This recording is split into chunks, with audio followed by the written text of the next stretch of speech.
Há homens que acreditam que a riqueza vem do esforço físico, outros que é apenas fruto da sorte. Mas o que diria você se eu lhe revelasse que alguns dos homens mais poderosos do mundo não começam o dia com relatórios financeiros, mas com os salmos da Bíblia? Sim, é isso mesmo. Não é o ouro nem a prata, é a palavra. A fé e a disciplina de uma mente guiada pela verdade espiritual.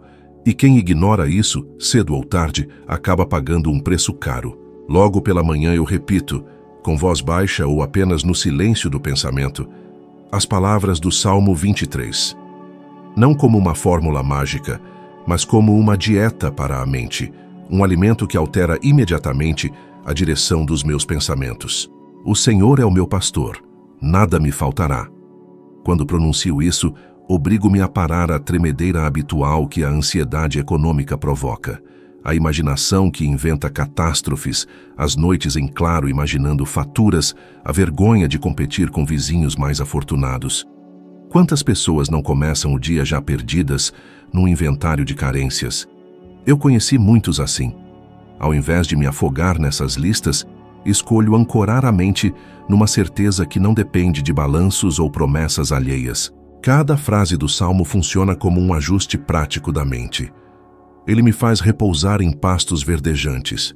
Isso me lembra que, antes de tudo, preciso dar ao meu corpo e à minha mente um espaço de descanso.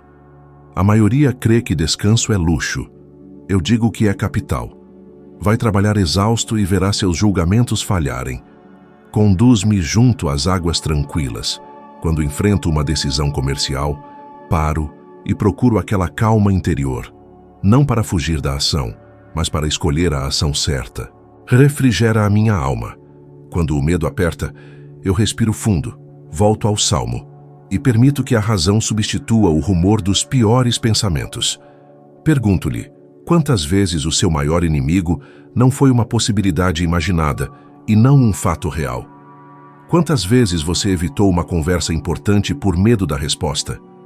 Ao acordar e firmar essa pequena crença de que existe provisão e caminho, a coragem deixa de ser um espetáculo heróico e passa a ser uma rotina diária. Andrew Carnegie, o homem cuja vida me pôs a caminho desta busca, não me deu uma fórmula de ouro, deu-me uma convicção. A mente que espera continuará a ver caminhos. Não afirmo que ele recitasse salmos, afirmo que aquele espírito de confiança que o impulsionava é exatamente o que o Salmo descreve. Agora, na prática, como transformar essa recitação em riqueza concreta? Primeiro, faça disso um ritual simples e repetível. Ao despertar, sente-se na cama por 1 minuto, feche os olhos e diga as palavras devagar. Em seguida, escreva em um caderno: hoje não me falta. Preencha com algo que você já possui e que será útil no dia, uma habilidade, uma pessoa, um recurso. Essa pequena lista combate imediatamente o mecanismo de escassez. Depois escreva a ação dominante do dia: uma ligação, uma visita, um pedido de trabalho, uma economia de pequenos gastos. A cada manhã, essa tríade, salmo, reconhecimento do que já se tem, ação única, alinha o espírito à realidade e reduz a dispersão. Considere exemplos que não são tocados apenas por homens de negócios. A dona de casa que sustenta uma família com pequenas vendas de produtos artesanais. O escriturário que tem medo de apresentar uma ideia no escritório. O pequeno comerciante que teme fechar a porta por 1 semana por falta de capital. Todos podem aplicar este ritual. A dona de casa recita o salmo. Anota 3 recursos: habilidade para costurar, rede de amigas, 2 moedas guardadas. E decide vender 5 peças esta semana. O escriturário recita, lembra que já sabe organizar relatórios e decide pedir 5 minutos ao chefe para expor uma melhoria. O comerciante recita, reconhece o estoque que ainda tem em mãos e planeja uma promoção simples. O ritual não garante fortuna instantânea, mas muda o tipo de pergunta que a mente faz. De como sobrevivo? Para que ação hoje me aproxima de uma solução? Houve um dia em minha vida em que essa prática me salvou. Após a entrevista com Andrew Carnegie, voltei ao trabalho de repórter com a esperança de algo maior. Mas a realidade era dura. Contas, portas fechadas e desânimo. Numa manhã difícil, quase desisti. Sentei-me, abri um velho caderno, recitei o Salmo 23 e chorei.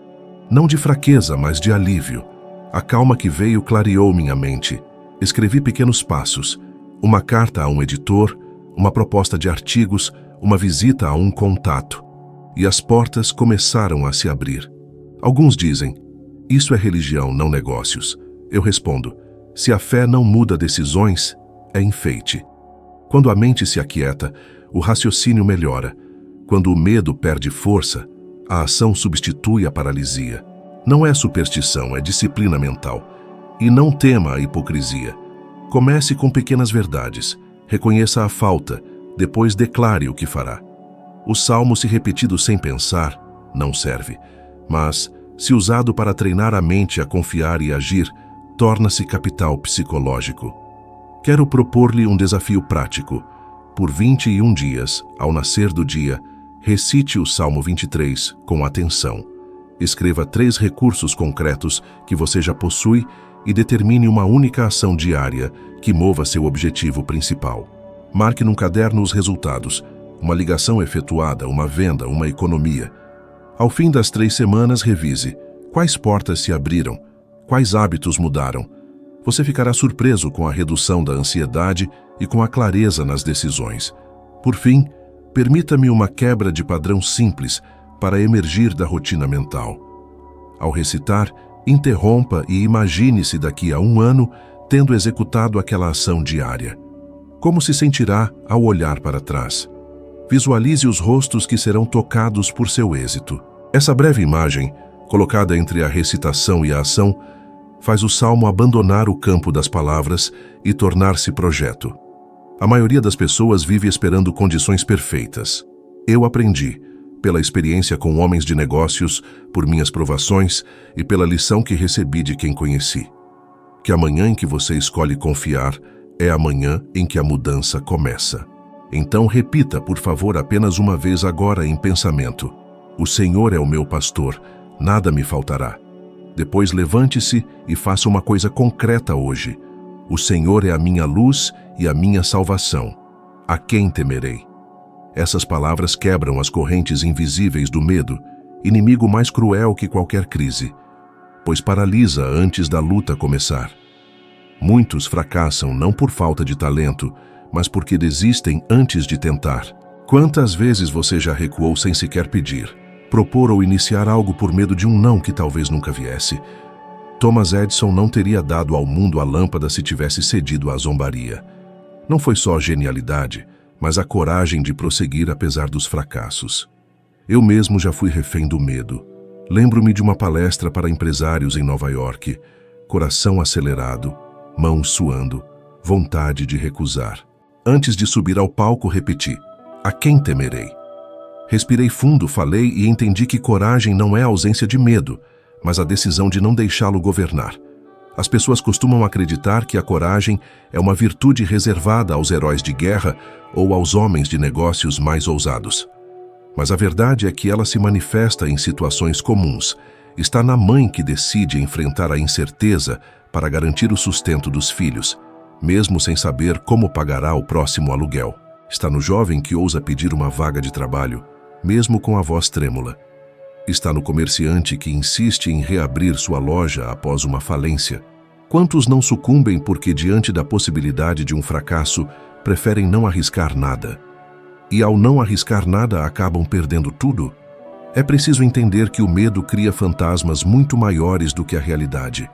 Quantos já passaram noites inteiras antecipando tragédias que nunca aconteceram? Essa energia desperdiçada em previsões sombrias poderia ter sido usada para construir soluções. O Salmo 27 nos convida a inverter esse mecanismo. Em vez de imaginar as piores consequências, escolher a confiança. Transformar essa ideia em prática exige treino. Comece observando qual é a situação que mais lhe provoca medo. Talvez seja falar em público, pedir um aumento, cobrar uma dívida, iniciar um negócio. Ao identificar, recite o Salmo 27 em voz firme e logo em seguida dê um passo concreto. Se é o medo de falar, levante-se diante de 3 pessoas conhecidas e exponha uma ideia simples. Se é o medo de cobrar, escreva a carta ou faça a ligação, mesmo com a voz embargada. Cada pequena ação após a declaração é como um tijolo no edifício da coragem.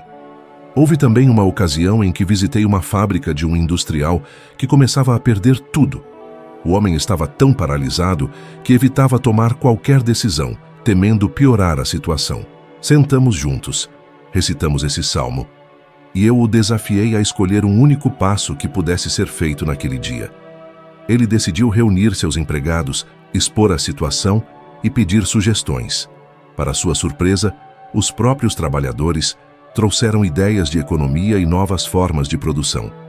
A empresa não se tornou imediatamente próspera, mas salvou-se do colapso porque o dono superou o medo de se expor. O medo também é capaz de corroer homens poderosos. Basta lembrar de figuras que tinham grandes fortunas, mas se deixaram dominar por paranoias e desconfianças, vivendo como prisioneiros dentro de si mesmos. A riqueza acumulada sem coragem de viver torna-se uma prisão dourada. A luz que o Salmo anuncia é justamente a liberdade desse cárcere invisível. Quero propor-lhe um desafio de prática.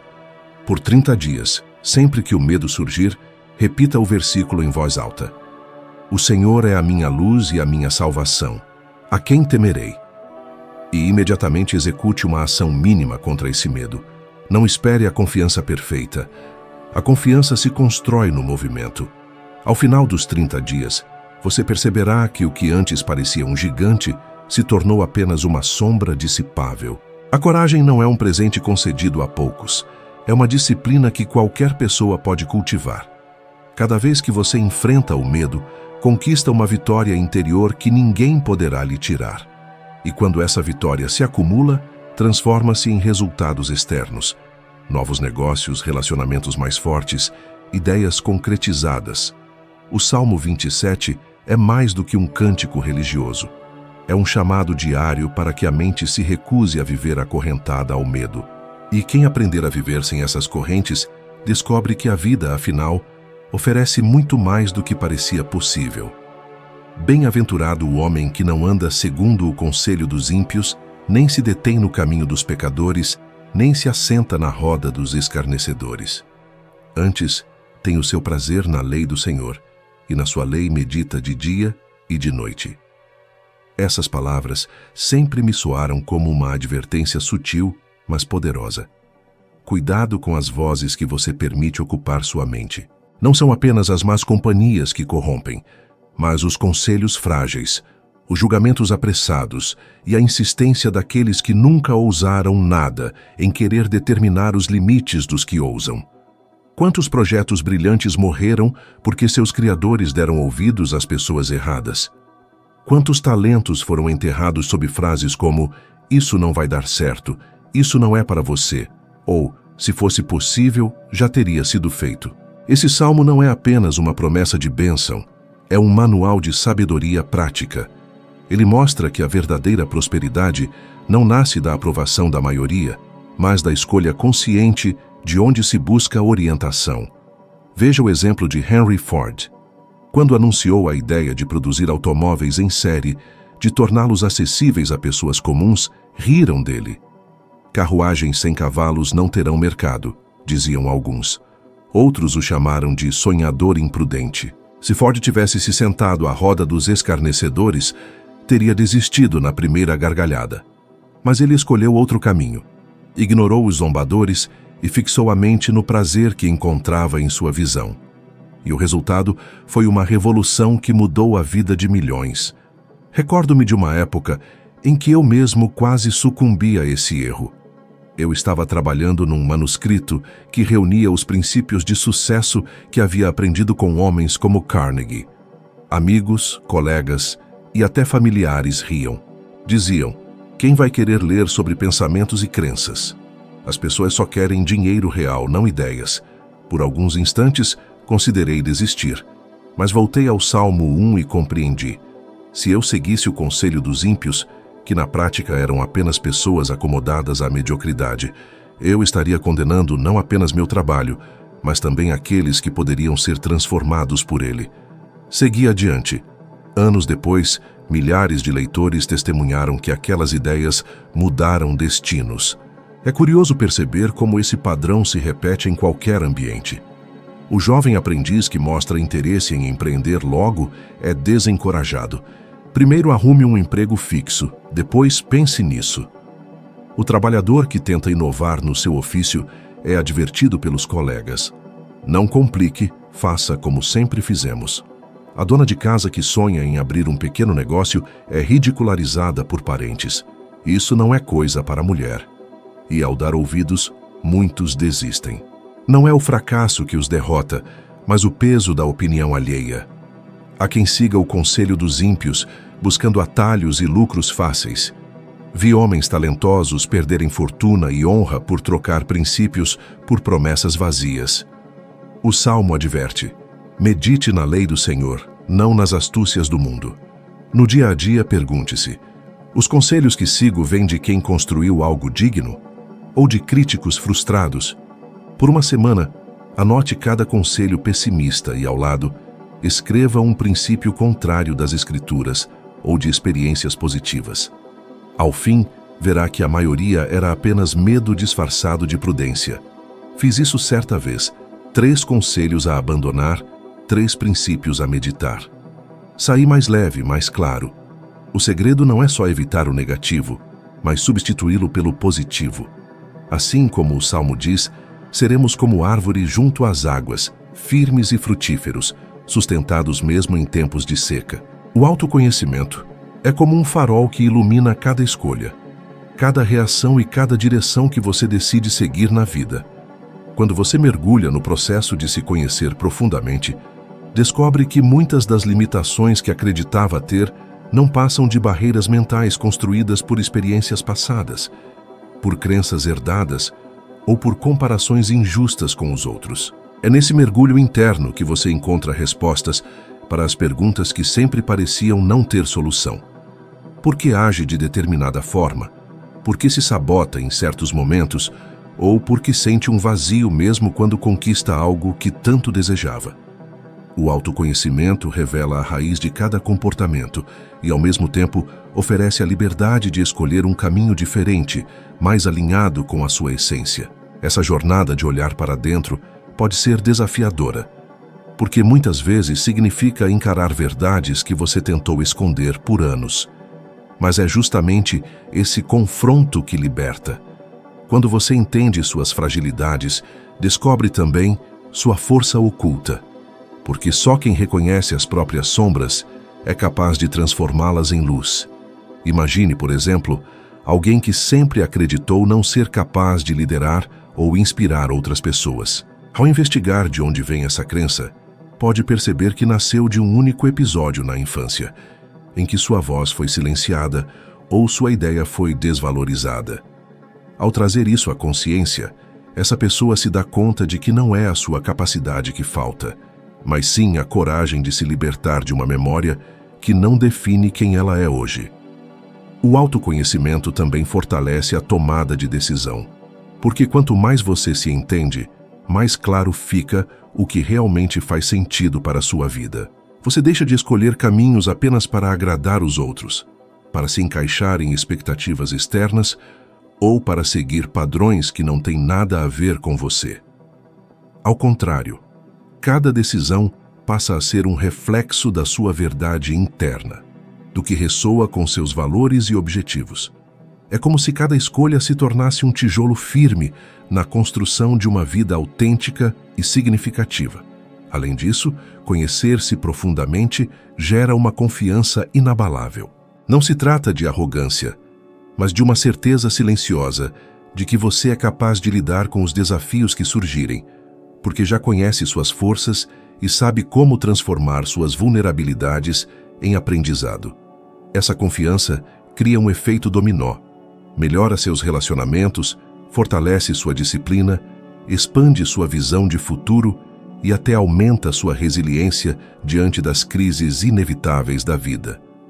No fundo, o autoconhecimento é o ponto de partida para qualquer transformação verdadeira. Ele é a chave que abre portas para a liberdade interior, para o crescimento pessoal e para a realização plena.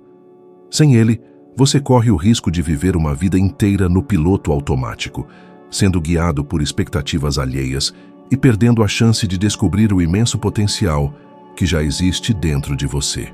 Mas quando decide se conhecer de verdade, descobre que não há limites para quem você pode se tornar, porque a sua maior força sempre esteve escondida em algo que só você é capaz de acessar: a essência única da sua própria alma. Gratidão é uma força que muitos ignoram, mas que possui um poder silencioso, capaz de transformar vidas de forma concreta e mensurável. Quando acordo pela manhã e declaro internamente: obrigado por mais este dia, pelas pessoas que caminham comigo, pelas oportunidades que ainda estão por vir, algo dentro de mim muda. O peso da ansiedade diminui, o foco se torna mais nítido, e até mesmo problemas que pareciam insuperáveis passam a ter soluções mais claras.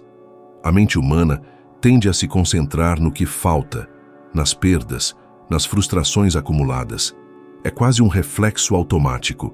Mas quando praticamos a gratidão deliberadamente, invertendo esse padrão, abrimos espaço para que a mente identifique a abundância, mesmo nas pequenas coisas. Certa vez, durante um período em que minha carreira enfrentava enormes desafios, vi-me com poucos recursos financeiros e muitas portas fechadas. Um amigo sugeriu que eu escrevesse diariamente 3 coisas pelas quais era grato. Confesso que no início achei trivial, mas fiz. Comecei com coisas pequenas: um bom café pela manhã, uma carta recebida, um sorriso de um colega. Com o passar dos dias, percebi que meu estado interno mudava. Passei a encarar obstáculos com mais serenidade e a enxergar oportunidades que antes estavam escondidas pelo medo e pela ansiedade. Em poucas semanas, não apenas minha clareza mental aumentou, mas minhas ações tornaram-se mais assertivas. Enviei propostas importantes, estabeleci contatos estratégicos e, gradualmente, vi a situação financeira melhorar. A gratidão também altera nossa percepção sobre o dinheiro. Quantas pessoas conheci que, mesmo possuindo grandes somas, nunca estavam satisfeitas? Tinham medo de gastar, desconfiavam de cada oportunidade, e a vida se tornava uma sucessão de preocupações sem fim. Em contraste, aqueles que cultivavam o hábito de agradecer, mesmo por pequenas posses, descobriam um efeito quase mágico. Mais portas se abriam, mais ideias surgiam, e a abundância se tornava visível não apenas na conta bancária, mas na qualidade de vida, nos relacionamentos e na capacidade de criar. É impossível subestimar o impacto dessa prática na construção da disciplina mental. A gratidão força a mente a abandonar o papel de vítima e assumir o papel de protagonista. Ao invés de se concentrar no que falta, você observa o que já existe e decide como multiplicar aquilo que possui. Esse movimento gera clareza, reduz distrações e aumenta a eficácia das decisões. Imagine um comerciante que agradece pelo pequeno estoque que possui, ou um aprendiz que valoriza a habilidade que já domina. Ambos passam a agir com mais inteligência, direcionando esforços para ampliar recursos ao invés de lamentar a escassez. Houve uma manhã em particular que jamais esqueci. Eu estava em um hotel modesto, após uma série de entrevistas frustrantes com empresários que não viam valor em minhas ideias. Senti um desânimo profundo, quase uma derrota completa. Mas, mesmo cansado, sentei-me, respirei fundo e comecei a escrever. 3 coisas pelas quais eu era grato naquele dia. Um deles foi a oportunidade de continuar aprendendo com cada pessoa que encontrava, mesmo que não aceitasse minhas propostas. Outro, minha saúde que me permitia levantar cedo. E o terceiro, a própria convicção de que minhas ideias poderiam ajudar milhares de pessoas. A sensação que surgiu foi imediata, uma energia renovada, uma visão clara de ações concretas a tomar. Em menos de uma semana, novas portas começaram a se abrir. Contatos importantes se manifestaram, e minha trajetória, que parecia estagnar, retomou o caminho da expansão. A gratidão não é apenas uma emoção, é uma ferramenta estratégica. Cada gesto de reconhecimento interno produz mudanças fisiológicas e psicológicas, melhora o foco, reduz estresse, aumenta a criatividade e fortalece a resiliência diante das adversidades. Inclusive, pesquisas rudimentares de minha época, observando padrões de comportamento humano, indicam que indivíduos que praticavam atos diários de apreciação tendiam a ter maior estabilidade emocional e melhores relações interpessoais, fatores que, indiretamente, se refletem em prosperidade material. Quero propor-lhe um exercício prático. Durante 15 dias, ao acordar, escreva 3 coisas pelas quais é grato e uma ação que você fará naquele dia para multiplicar uma delas. Não importa quão pequena pareça essa ação. O que importa é o movimento consciente de valorizar o que já existe e expandir a abundância em sua vida. Ao final dessas 2 semanas, revise o que mudou em suas percepções, atitudes e resultados. Você ficará surpreso ao notar que a gratidão, quando aplicada como disciplina diária, torna-se uma força transformadora, capaz de mudar não apenas sua mente, mas também o rumo da sua vida inteira. Ao praticar isso, perceberá que a abundância não é apenas sobre acumular riquezas, mas sobre reconhecer e ampliar o que já possui. É essa prática constante de gratidão que diferencia aqueles que, mesmo em circunstâncias humildes, criam legados duradouros, daqueles que, apesar de fortuna, permanecem presos a insatisfações e medos. O segredo é simples, mas poderoso. Observe, agradeça e use essa energia para agir. A vida se revela abundantemente àqueles que sabem ver com olhos de gratidão. Aquele que habita no esconderijo do Altíssimo, à sombra do Onipotente descansará. Essas palavras sempre tiveram para mim um significado profundo. A vitória não depende apenas de talento, esforço ou sorte, mas da segurança interna que construímos ao alinhar mente, coração e fé. Quantas vezes vi pessoas com enormes capacidades se perderem, simplesmente porque não possuíam essa estabilidade interior. Homens e mulheres que poderiam ter transformado pequenas oportunidades em impérios, acabaram sendo devorados pelo caos da dúvida, pelo peso das críticas e pelo medo constante de fracassar. Franklin Delano Roosevelt é um exemplo notável disso. Ele assumiu a presidência em um momento em que a nação enfrentava a Grande Depressão e uma ameaça global iminente.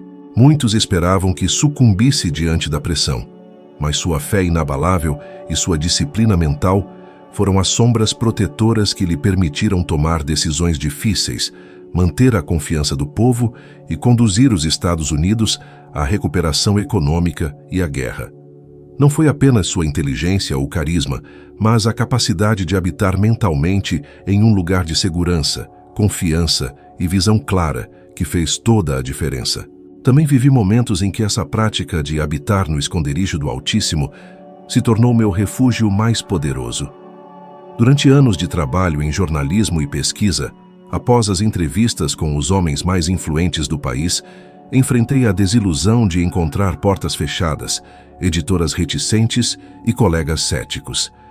Havia dias em que a sensação de fracasso era esmagadora e a tentação de desistir quase irresistível. Foi então que me voltei para esse salmo. Sentei-me sozinho, fechei os olhos e visualizei um espaço de proteção, não imaginário, mas mentalmente tangível, onde minhas ideias e meus objetivos estivessem seguros, onde minha mente pudesse operar sem o peso da crítica externa. Essa prática simples me deu clareza para agir, coragem para persistir e serenidade para planejar o próximo passo. O princípio aqui é prático. Cada vez que nos sentimos ameaçados ou cercados por problemas, podemos criar um esconderijo mental, um espaço de segurança onde o julgamento exterior perde força e onde a mente se concentra nas soluções e não no pânico. Por exemplo, se você enfrenta dificuldades financeiras ou desafios em seu negócio, não se entregue imediatamente à ansiedade. Respire, feche os olhos e imagine um lugar seguro onde suas decisões possam surgir com calma e objetividade. Tome nota das ações possíveis, estabeleça prioridades e avance com confiança. O simples ato de criar esse espaço interno reduz o impacto emocional do problema, aumenta a clareza e facilita a ação decisiva. Ao longo da história, muitos que ignoraram essa prática viram sua vida e seus negócios ruírem. Empresários brilhantes dotados de talento e visão, mas sem estabilidade emocional e fé interna, perderam fortunas enormes, não por incompetência, mas por serem arrastados por pressões externas e crises internas. O medo, a dúvida e a ansiedade transformaram oportunidades em armadilhas, mostrando que a vitória não é apenas para quem trabalha duro, mas para quem mantém a mente e o espírito alinhados a um centro de força. Quero propor-lhe um exercício. Por 21 dias, toda manhã, dedique 5 minutos para criar mentalmente seu esconderijo do Altíssimo. Visualize um espaço de proteção e segurança, onde seus objetivos possam ser planejados sem interferência externa. Depois escreva uma ação concreta, que você realizará naquele dia, algo que avance seu objetivo principal. Ao repetir essa prática, você notará que decisões difíceis se tornam mais fáceis, medos que antes o paralisavam passam a ser contornados e sua produtividade cresce de forma consistente. Essa prática é, em essência, uma preparação para a vitória. Ela não remove desafios, mas transforma a forma como você os enfrenta.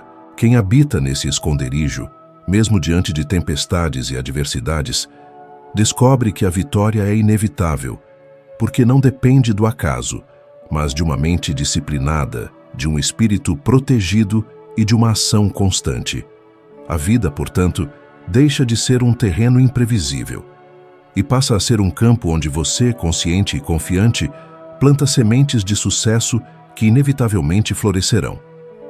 A verdadeira riqueza e o verdadeiro sucesso começam dentro da sua própria mente.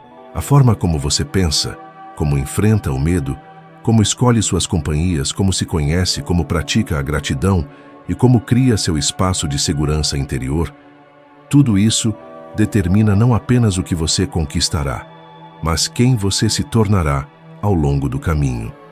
Cada passo consciente que você dá hoje é um investimento no seu futuro, e a soma desses passos é o que transforma sonhos em realidade concreta. E se você deseja dar mais um salto na sua evolução, no vídeo que está aparecendo agora na tela, vamos subir juntos mais um degrau de sabedoria. Será uma oportunidade de se tornar pelo menos 1% melhor do que você é agora. E como você sabe, a consistência desses pequenos avanços é o que constrói grandes conquistas. Obrigado por dedicar seu tempo para se aprimorar. E prepare-se. Nos vemos no próximo vídeo, prontos para continuar essa jornada de crescimento e descoberta.